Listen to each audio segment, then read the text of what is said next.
Hehe.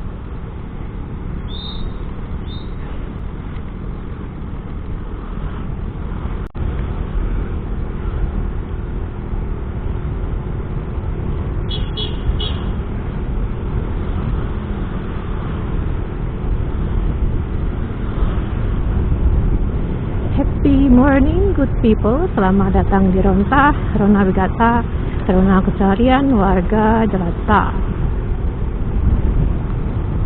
Pagi ini kita beli bensin buat Janu, dan bahasan beli bensin kali ini kita mau ngobrolin prahara kos-kosan ya. Dan kita hari ini lewat sini karena jalan yang biasa saya lewatin kemungkinan macet, berhubung di itu katanya direnovasi jalannya, katanya, nggak tahu dah. Dan satu alasan lainnya kita juga mau lewat jalan yang agak jauh, soalnya kemarin si Janu tiba-tiba mati sendiri. Mati sendiri, kondisi Kickstarter enteng, tapi nggak enteng banget lah, cuman jauh lebih enteng dari biasanya. Masih ada nyantolnya dikit, tapi nggak mau nyala lah. Terus akhirnya nyalanya ya pakai electric starter.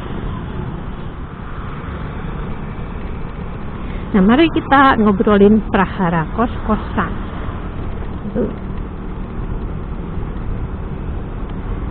Jadi di kosan saya ada dua yang saya blacklist, nggak usah ngekos di situ, cari kos lain aja.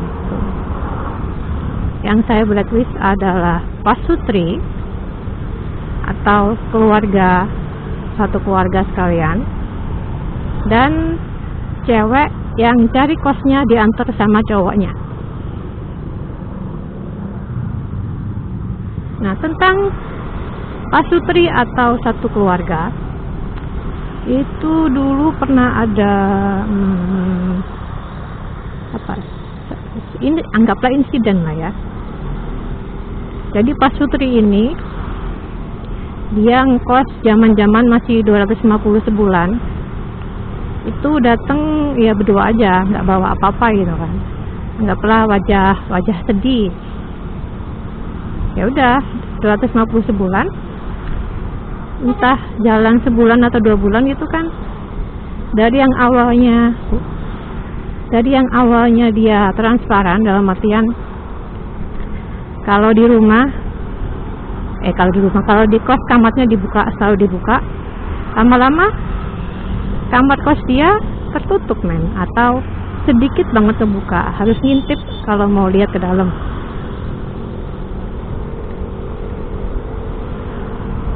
Nah, terus pada suatu hari ditemukan banyak sisa nasi di saringan tempat cuci piring. Nah, sementara waktu itu nggak ada satupun orang kos yang bisa memproduksi sisa nasi sebanyak itu.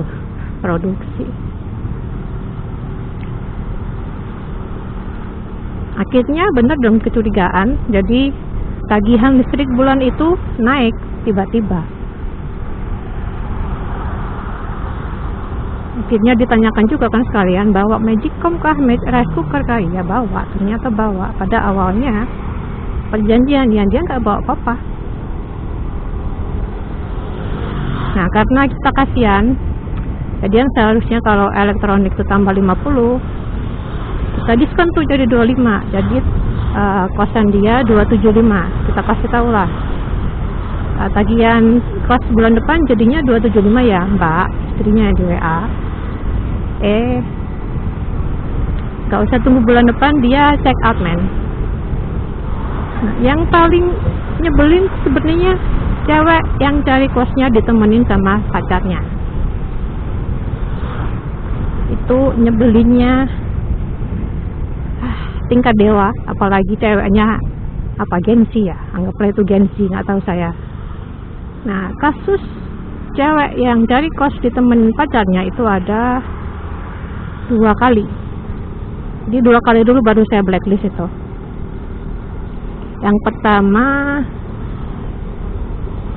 apa ya, pokoknya itulah dia ngekos karena cewek. Kita kasih lah di dalam ya kan, di gedung dalam, di rumah dalam. Gedung apaan? Di situ cowoknya itu kesannya protektif, overprotektif. Mbak kalau ada apa-apa WA saya ya, Mbak kalau apa-apa pokoknya ya, kalau ada apa-apa suruh WA gitu, tolong jagain cewek saya ya, bla bla bla gitu gitulah. Ternyata jadi pasangan yang pertama ini nggak ada.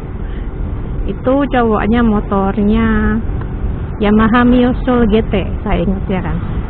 Anggaplah dia antar jemput ceweknya ya. Jadi pulang dari kantor, pulang dari kerjaan, dia dijemput sama cowoknya, diantar ke kosan. Nah, dia ngantar ke kosan ini nggak langsung pulang. Ada kalanya, dan itu lumayan sering kayaknya saya nemu berturut-turut 2-3 malam kayak gitu. Jadi dia mampir di kosan. Apalagi jamnya orang tidur, tahulah ngapain lah ya. Yang pertama itu karena saya keganggu ada suara jeduk-jeduk di balik tembok kamar saya. Ini suara apaan sih? Nah, itu saya kebangun kan. Tapi nggak saya cek. Kemudian malam selanjutnya, karena saya perlu buang air kecil, saya ke kamar mandi lah ya. Pas jalan ke kamar mandi, pintu belakang kebuka, saya lihat. Ya udah, di situ ada kain berceceran, anggaplah kain bagian dari baju lah ya, itu berceceran di jalan. Oke. Nah, di situ kita masih baik, Mas, kalau mau mampir di kosan, motornya masukin aja, jangan parkir di depan, nanti dimarahin orang kampung, ketahuan kalau ketahuan gitu kan. Malam selanjutnya lagi, tahu nggak, motornya memang dimasukin di kosan, cuman posisi dia di tengah gang, nutupin jalan orang kalau mau keluar masuk. Kan lucu juga, gila. Akhirnya puncaknya si cowok ini nginep nggak pulang kan ya kan. Saya ketok lah kamarnya, Mbak cari kosan lain ya gitu. Intinya gitulah, daripada dramatisir. Terus ya si mbaknya itu anggaplah apa banding, naik banding. Ya udah, masih pindah ke kamar kos yang di luar aja. Kebetulan di luar ada 01 kan. Cuman tetap aja pada akhirnya ya dia sungkan sendiri, dia check out. Yang kali kedua ini kayaknya memang gengsi banget, ceweknya diantar sama cowoknya. Kali ini cowoknya motor bebek Supra mungkin, soalnya udah modifan. Jadi mau kemana? Udah modifan. Dan ini kita kasih hati dikit karena katanya mereka mau LDR-an jauh. Jadi si cowok mau tugas di Sorong. Ini tugas dalam artian kerja itu ya, kerja proyek ya, bangunan gitu-gitu kayaknya. Dia mau ke Sorong katanya. Ya udah, kita kasihlah kelonggaran, Mas, kalau mau lepas kangen sebelum berangkat silakan sampai jam berapa aja, tapi jangan masuk ke dalam, di luar aja. Tahu nggak apa yang terjadi? Dia masuk rumah, masuk kamar ceweknya. Padahal kondisi di situ saya ada tamu tidur di ruang tengah, dua-duanya cewek. Kayak gitu apa nggak mikir ya? Dari situ saya kan udah nggak suka tuh. 12.370 12.888 yang mana? Nah, tadi sampai mana? Cowoknya masuk ya. Jadi malam pertama bahkan belum mulai kos, anggaplah belum 24 jam ngekos, si cowok udah masuk kamar cewek, udah masuk gedung khusus cewek. Oke.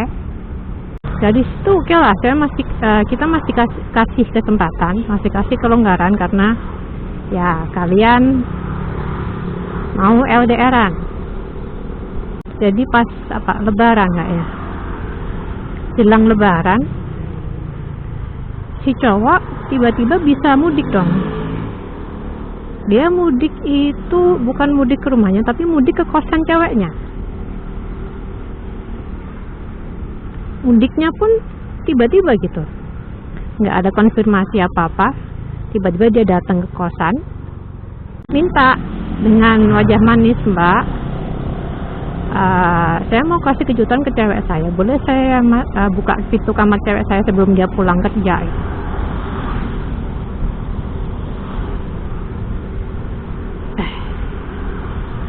Ya gimana ya. Dan pada hari itu dia nginep, men. Dia nginep masak di dapur, tidur berdua. Nah, ini informasi yang belum saya sampaikan. Si cewek ini sebelum lebaran itu dia udah ngekos satu kamar sama adik kandungnya katanya, karena kantornya, tokonya perlu bantuan sebelum lebaran ya kan, tambahan karyawan. Jadi si adik tidur situ. Nah, pas cowoknya datang kan berarti adiknya harus pergi tuh. Tapi yang satu ini check outnya bukan gara-gara mereka sekamar semalaman ya, tapi karena adiknya agak susah diatur, agak nggak paham sama keadaan. Jadi di kos itu kan barang-barang kan milik masing-masing ya. Dia di situ pakai sabun wajah saya, pakai pasta gigi saya, pakai minyak goreng, pakai bahan masak. Bukan punya dia yang dipakai, punya saya, men. Dan berarti punya anak kos lain juga ada yang kepake gitu. Ya udah, itu check outnya betul-betul karena si adik. Kalau yang pertama tadi saya lupa sampaikan,